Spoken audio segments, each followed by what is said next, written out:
G'day, and thank you for joining Nicole and I as we continue our lap around Australia.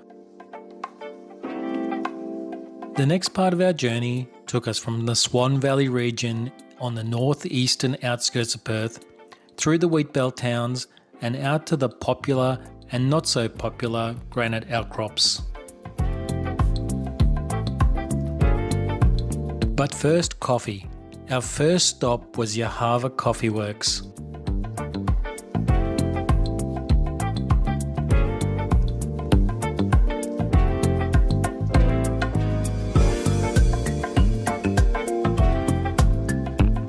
We arrived just in time to watch the roasting of a batch of coffee beans. The roast technician Ross provided a detailed demonstration of the process. The raw coffee beans were released from the overhead hopper and into the roasting barrel. Ross monitored the roasting temperature and visually monitored the beans as they roasted.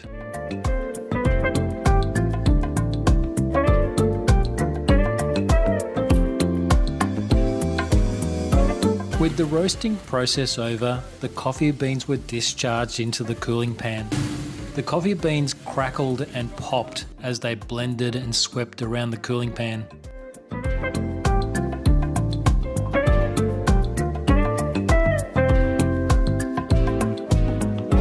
Once cooled, the coffee beans were discharged from the cooling pan and into holding bins prior to packaging.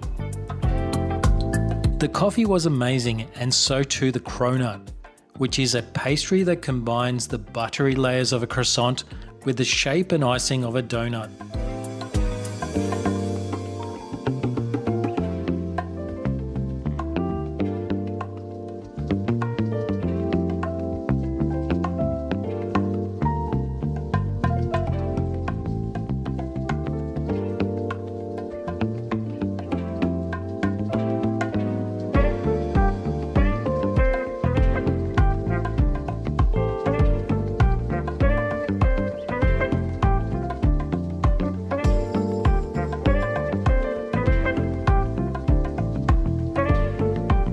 A few kilometres down the road, a stop at the Swan Valley retail outlet for the Margaret River Chocolate Company revealed an impressive range of chocolate treats, with the size and variety on offer exceeding our expectations.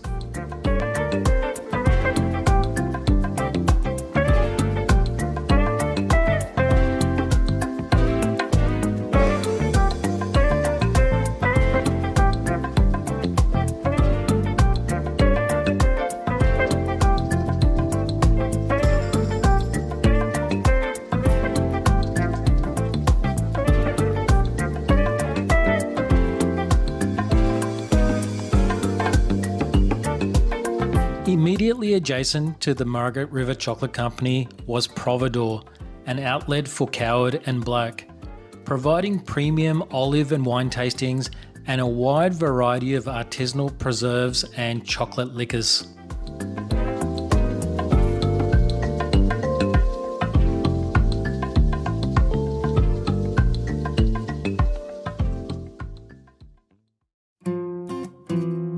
"85 kilometres northeast of Perth, we arrived at the historic country town of Toodyay in the picturesque Avon Valley.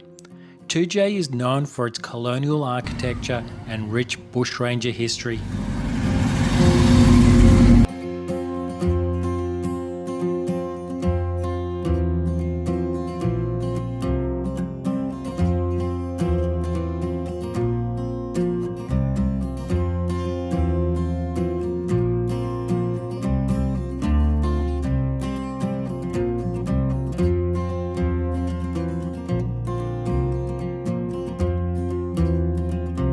Tempted by the Cola Museum Cafe, we decided to enjoy baguettes and chocolate ganache and pistachio tarts for lunch at the Toodyay Bakery.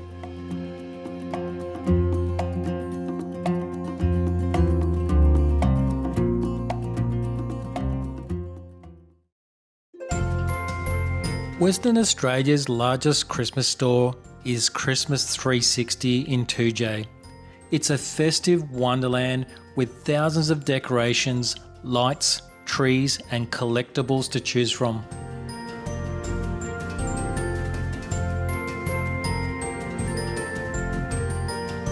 Did you know that Christmas normally falls on the 359th day of the year, but on a leap year it lands on the 360th day of the year?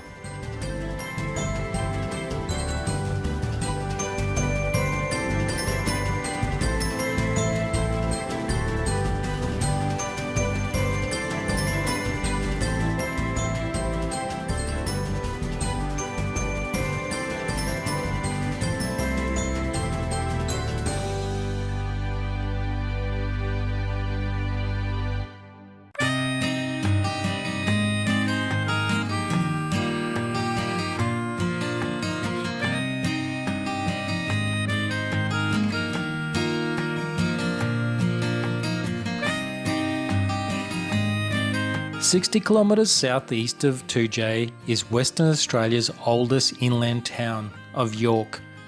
York was founded in 1831 to grow cereal crops.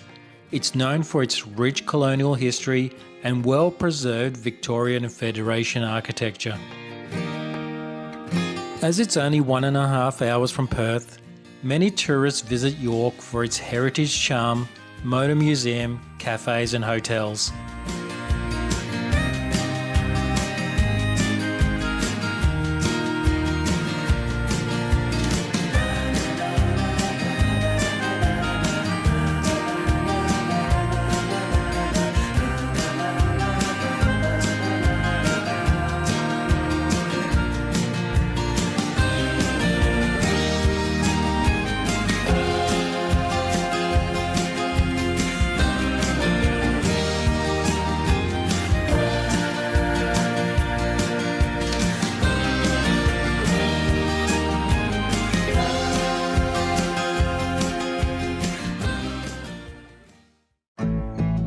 Our final stop for the day was the historic agricultural town of Beverley. Established in 1868, Beverley is a highly productive sheep, wheat and canola farming region. The town features a wide main street lined with colonial and Art Deco buildings and an art trail.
Beverley also boasts a rich aeronautical history. In the 1930s, the flight of a locally and privately built biplane called the Silver Centenary began Beverley's long association with flying. You can visit the Amana Crash Memorial, where you can also see a preserved and unusual twin-boom Royal Australian Air Force de Havilland Vampire jet trainer.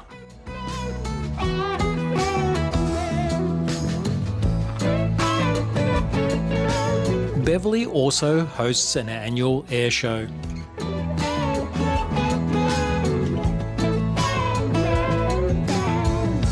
The Beverley RV Park was welcoming.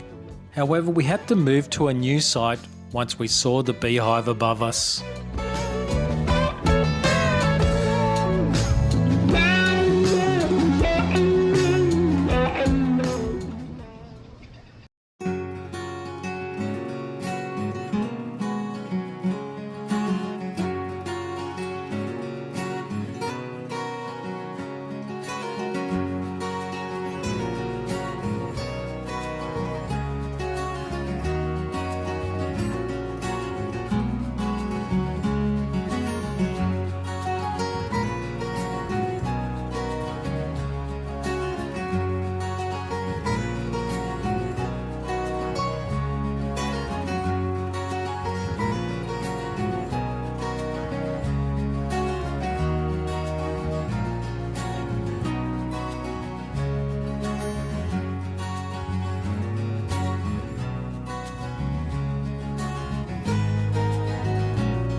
326 kilometres northeast of Beverley, we reach Elach Butting Rock.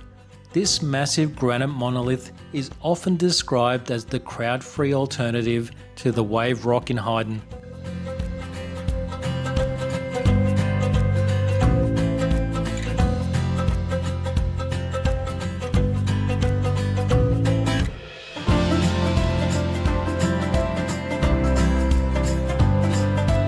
Elach Butting Rock Wave is a striking multicoloured granite waveform, featuring black and yellowish orange streaks.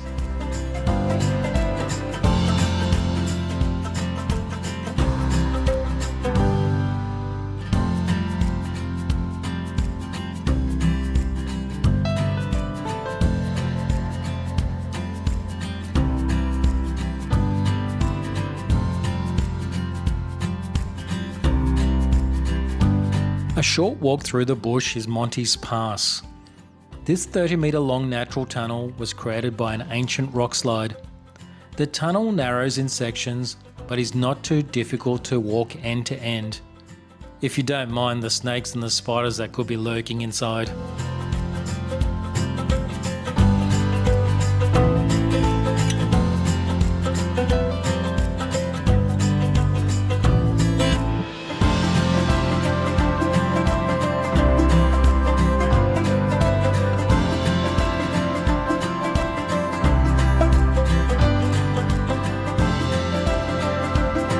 Nearby is the Echo Cave. This amphitheatre-like cavern is a great place to seek shade and shelter. We had a bit of fun finding the best echo spot in the cave. Hello, Australia! A spacious camp zone is provided on the far side. The campsites are on a first-come, first-served basis. There is also a toilet and picnic tables.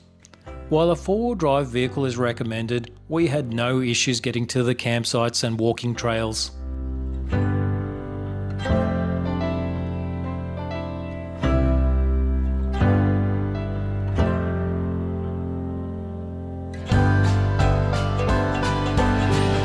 The Wheatbelt is defined by its ancient massive granite outcrops, which rise randomly and abruptly above the flat farmlands that today surround them.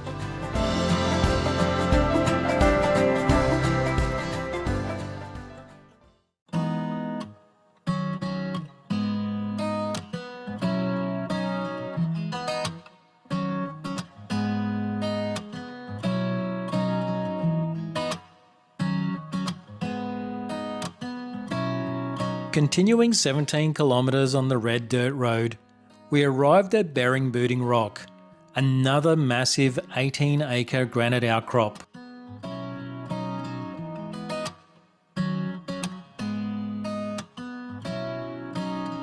Built in 1937 by sustenance labour, Berringbooting Rock hosts Australia's largest rock catchment tank.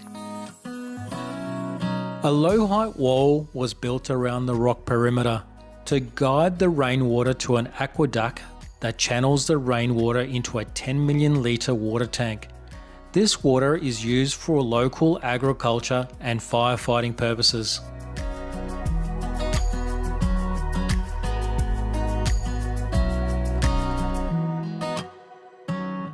A large natural water hole called a Ganama Hole has been used by local Aboriginal people for generations as a reliable water source. It's partially surrounded by a mini rock wave.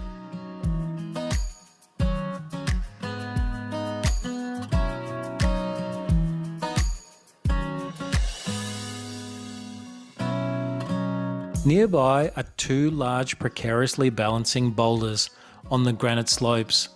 Continuous wind and water erosion sculpted caves into these boulders, making them even more spectacular and gravity-defying.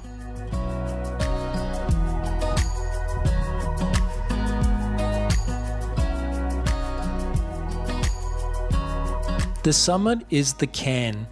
This is a survey marker that has been adorned by visitors with carefully stacked rocks.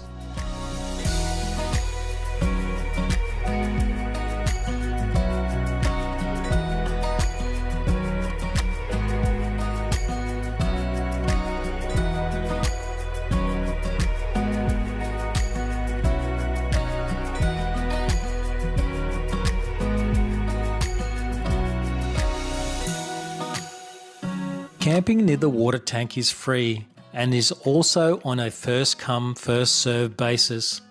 There's a flushing toilet and picnic tables.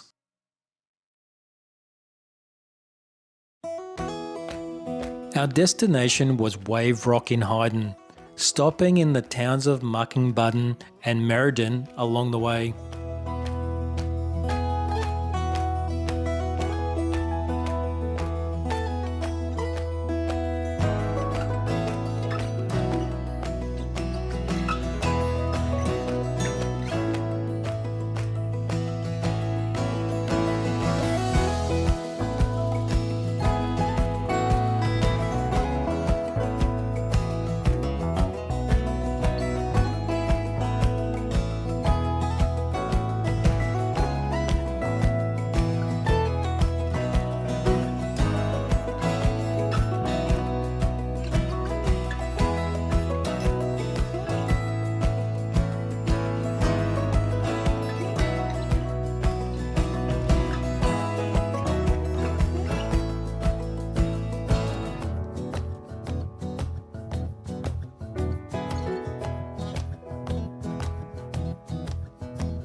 Just prior to arriving at Hyden, we stopped on the roadside to watch wheat being harvested.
Hyden is an agricultural town on the eastern part of the Wheatbelt.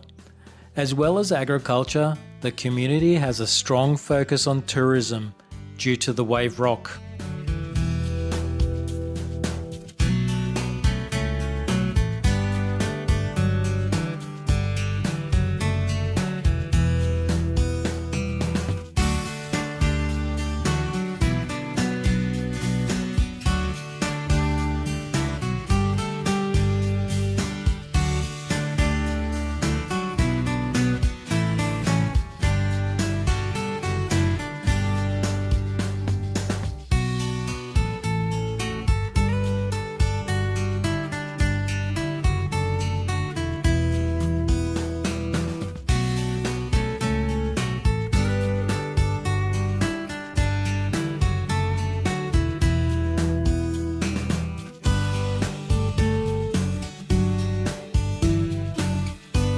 Hyden has many attractions to enjoy during your visit, including quirky artworks, a wildlife park, a miniature soldier military display, the largest collection of antique lace in the Southern Hemisphere, and a stunning salt lake where you can float effortlessly.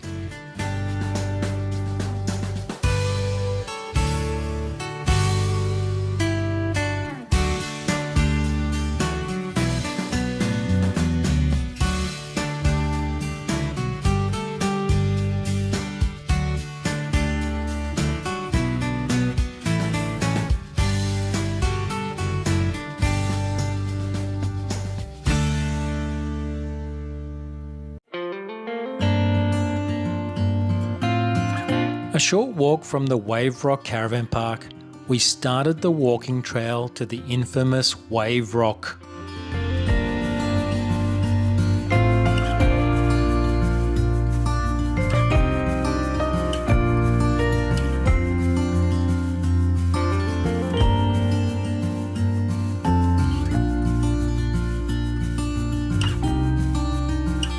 This 110 metre long, 15 metre high rock wave was formed through a combination of chemical weathering, rainwater erosion and wind exposure.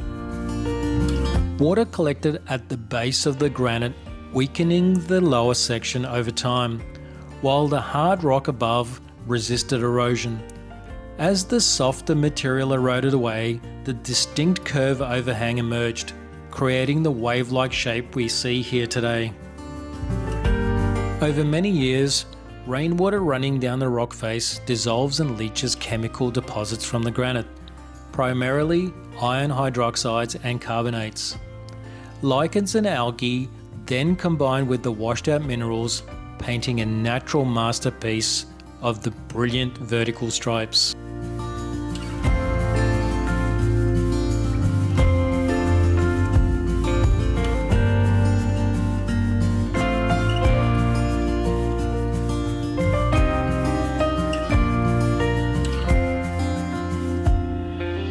Similar to Berrim Rock, a low-height wall was built to guide water into a dam. The first weir was built in 1929.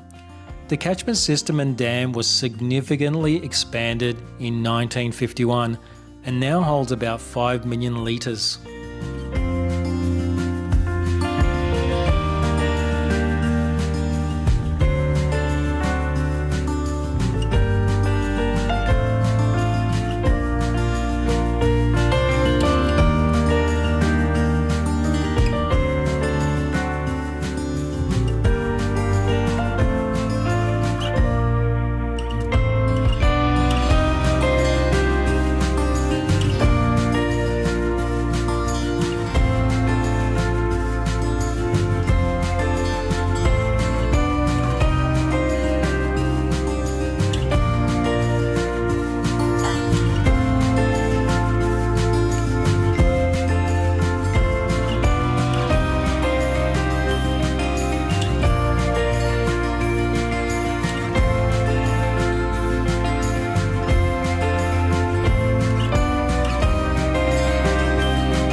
A short walk around the base of the Hyden Rock, we found the Hippo's Yawn. Formed in a similar way to the Wave Rock, this formation has an uncanny resemblance to a yawning hippopotamus.